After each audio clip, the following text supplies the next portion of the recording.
Like Walt Disney said, it seems to me we have a lot of story left to tell. Hi, I'm Mitch, And I'm Carlynn. and this is our healthy lifestyle. We've got a lot to catch up on. It's been a minute. We're sneaking out for a run on this rainy day. It's spitting on us right now, but that's all right. Yeah. We'll get it done. Hopefully it doesn't come down too hard while we're out here. Well, and if we get a little wet, oh well. We will dry. I'm running in the rain. I'm here to give back to some ball players. I got asked to come into the city and give a pitching clinic, so here I am. I love our morning walks, and it is beautiful. Yeah, this is beautiful out today. the nicest morning of the summer. But I guess it's only the second morning of the summer. It's great. My life be like, ooh, ooh. It is an absolutely beautiful morning. Getting out for my walk. We're nearing the end of the Steps Challenge. What a month it has been. I even got a shower in before I went out for this morning's walk. I needed it. You. It's Carlynn's golf night. So after I cooked supper and we ate, I took the kids for this run. They're on their bikes, but they rode up ahead to the creek to play. So just enjoying it. Getting those steps in last couple days. Let's go. Let's be unstoppable. It feels like a really long time since we've been able to have a sit down chat and catch up with everybody. It was a hard time last week. We had put out the vlog. What was it called again? When sadness arrives unexpectedly. So what happened was a couple weeks ago, my grandma had a fall and she ended up breaking several ribs and was put on a lot of pain medication, which she's 98 years old. And that pain medication, it made her confused and she ended up having a few more falls. And as you know, falls in elderly are really bad, really dangerous. And so she wasn't doing well and she was in a lot of pain and her body started shutting down. And so last Thursday, my grandma actually ended up passing away. And it was very sad. You know, we all know that this is the direction every single one of us is headed to. But when it comes, it's never easy. And so I struggled a lot last week with grief. And one thing I will say is that this journey, this process of health, I've been able to learn some of the grieving steps, the grieving process. And so when I was sad, and I'm still sad, I let myself feel it. I felt it all the way through. And anytime I felt it, I gave myself permission. One of the most beautiful things that was able to happen, and she knew she was dying on Wednesday afternoon before she passed on Thursday. She woke up on Wednesday afternoon, and my aunt was with her, and she looked at my aunt and she was like, "Oh, I'm not dead yet." Like right to the end, she had a wicked sense of humor and she loved her piano. And when she moved quite a few years ago, she had gifted us, me, the piano that she had from childhood. And I knew how special that was. My daughter takes piano lessons. I took piano lessons. And so as she was unfortunately passing away, we were able to play her piano. And my mom, who was with her on Thursday, the day that she died, that afternoon, I had texted Mom and I said, you know, Evie and I, we've recorded piano. Why don't you play it for Grandma?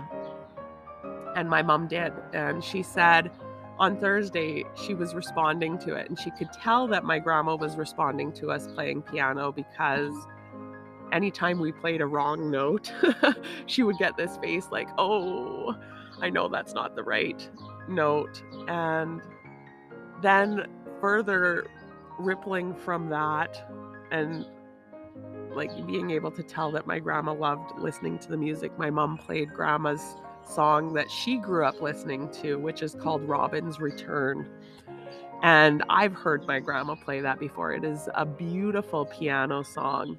And it just meant a lot, like that people were able to be there with her and help her through her end times. So that was what we were dealing with and going through last week.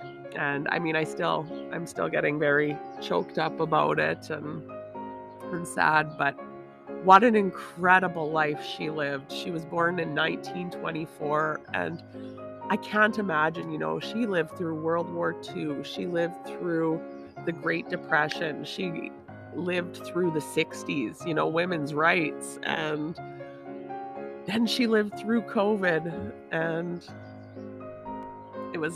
she's an incredible human. And she made a difference in my life and in this world.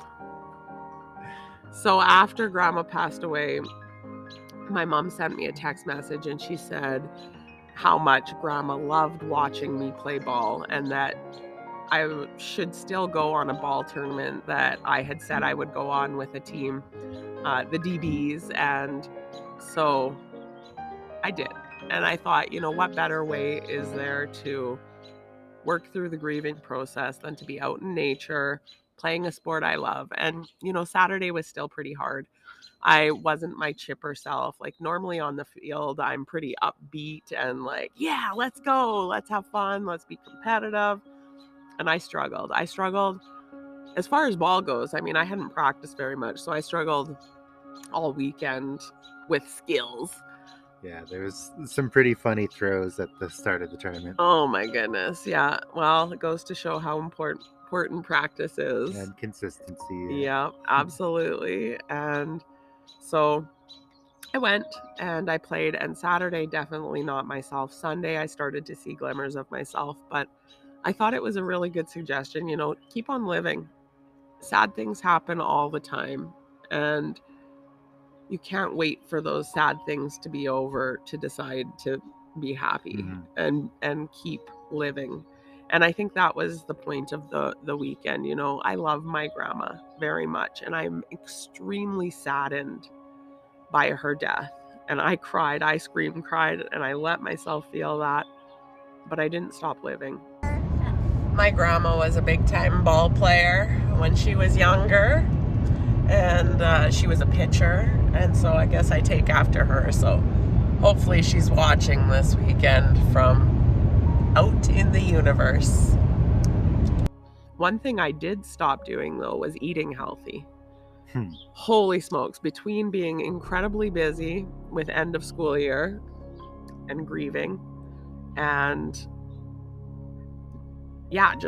well, the ball tournament, we were out of town, so it was lots of fast food, and then we had bought some snacks for in the hotel, and they were not healthy snacks. No. And I just let myself go, and I could tell because when I came back home and I stepped on the scale on Monday. We can't talk about that until our next vlog. Whoa. Let's just say that you can gain a lot of weight really quickly. Yeah, it's way easier to put it on. Way easier. I'm going to give myself some grace, though, because it was crazy times. Crazy times. And now we're leading up into something really exciting that we're going to start July 1st. Yeah, it's called the 75 Hard. Yeah. So Derek's Journey had shared a little clip out of the parameters for 75 Hard. No alcohol, a gallon of water a day, 2 45-minute a piece workouts, and daily progress pictures. Reading and journaling. Right. 10 pages of reading with notes. And you do that every day for 75 days. We're in. Yeah, I'm excited for this one. We're starting on July 1st. And so, yes, there needs to be daily progress pictures, but we're going to share those progress pictures in a lump once a week. So you can see our 7 days each week of progress pictures. And I'm excited for that. That'll take us to the middle of September. 75 hard. Yeah. Let's do this. If it all works out, I'll have my Halloween body ready to go. I still have the goal of being down 100 pounds by August 1st. So I still have some time to achieve that. I got to go 75 hard though. So, and in this case, it'll be 30 hard. And the rule for that 75 hard is if you miss a day or miss one task, you start over from day one again. We'll do it. We'll do it. I know we can. We have 2 days left to the step challenge, and our team, Unstoppable, has been holding second place. For most of it. Yeah. So we're doing good. Yeah. But it's not about who's in first or last or anything like that. It's just getting out and moving. Yep. Yesterday I had over 18,000 steps. Good job. That's I probably had around 8,000. I was in a truck all day at work, so. And some days, we're more than others, but we're having a great time with this step challenge. It's hard to believe we're at the end of another one. Our team has done phenomenal. I am so impressed with how our team has stepped it up and has stepped really far. And it's a lot of fun. Now I'm really excited and starting to gear up for 75 hard. Yeah. Make sure you tune in to our next vlog. It will be the July weigh day. And that is our halfway point where we said we would do comparison body image pictures. So we'll be sharing your... Well, and that works out good because we're starting our daily photos anyways, so... That's right. Yeah, exactly. So... I don't know if there's been much change on my end. We'll see if there is on mine. I don't know. Just take the picture from farther away, so I appear smaller. With a top-down angle. Yeah, proper lighting. Absolutely. Let's use some makeup and make some Instagram filters. Abs, absolutely. Yeah. So we'll share our comparison photos, our mid-year from comparing with our January photos, and hopefully there's a bit of a change. And if not, well, we'll work harder. Yep. Well, we're on the 75 hard, so we'll work 75 harder. All right. Make sure you subscribe to our channel. That helps us grow and build momentum with our vlogging. Like this video and let us know you watched in the comments down below. And if you made it to the very, very end of this video, enjoy what you're about to see. I did. I did not watch this part because yuck. Ew. All right. Take care. Brush your hair. And we'll see you guys Saturday. Oh, yeah. Here we come. Summer vacation. Ooh, ooh, ooh. For you. Yeah. Perk of being a teacher. I need it. See you later. I have here some prairie oysters. Oh my goodness. They're, if you don't know what prairie oysters are, it's calf's testicles. I'm going to fry them up with some almond flour and some lemony dill seasoning and some butter. See how it turns out. I've never had these before. I don't know if I'll ever have them again. This is real-time experimentation. What have I gotten myself into? I was told they'd be done when they start popping out of their skin. This little guy did it, so I'm gonna let it cool off and I'm gonna have my first taste of testicle. All right, this is my first ever taste of prairie oyster.